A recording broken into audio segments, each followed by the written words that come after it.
purely on operational briefings, what their Joint Chiefs has come out with, what Trump has let out in interviews, it appears to be one of the most extraordinary special forces operations of all time. I would rank it up there with possibly one of the top 10 great SF operations of the last century or so, right? I'm talking of everything from Grand Sasso to Entebbe, Neptune, Spear, and this would rank way up there. In terms of getting into a country, a large country, bigger than Pakistan, which has got a fair military, a sizable military, grabbing the president, heavily guarded, defended. He's got his own, he's got his military protecting him, and he has an inner, circle of Cuban military guards, as we're being told. And to extract him and his wife and bring them back to stand trial, that's an exceptional military operation, a special forces operation, right?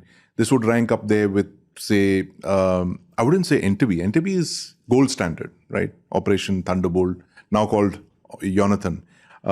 It would rank somewhere close to, grabbing Benito Mussolini in 1943, the Grand Sasso raid, with its own complexities and stuff which Venezuela, has. So it's a remarkable operation, and you have to give it to Trump when he says that only the United States could have done it. Absolutely right, because of all the reasons that you mentioned, the fact that you have to be a cyber power, you have to be a space power, you have to have a massive military, you have to have the ability to throw up 150 aircraft up in the air. You have to completely dominate your adversary before you send in those choppers. And you saw those visuals of helicopters on the skyline, Apocalypse Now kind of visuals. Before you send the choppers in and you extract this thing. So there is a big architecture which we miss out. We only see the 10 bearded guys in that palace, right? 10 or 20 or what one account suggests that 200. But I'm guessing that Hexeth meant all the guys who were in on the mission, possibly pilots and ground crew and the INT guys and all that. But extraordinary operation. You need to give it to the Americans. They've pulled off an audacious operation. It's unlawful. I mean, it's a kidnapping, right? It's as simple as that. You can't just break into another country and however reprehensible that president may be, you can't just kidnap him and bring him back, right? So, but since we're talking about the SF side of things, I think this is really one of those gold standard kind of operations. At face value, I don't know the full story yet. I'm not sure if someone sold him out. The bodyguards were compromised. Someone on the inside just asked them, "This is the thing. These are the layouts and stuff." But it's all par for the course. I mean, SF operations are almost by definition it involves all of these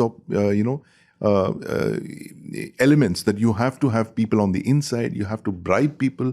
You have to subvert people. You have to get people to give you the plans, where this guy sleeps, or open the doors. You always have traitors inside. And that's how throughout SF operations, even the Osama bin Laden operation. Yes, years of intelligence. Years of thing and months of preparation, right?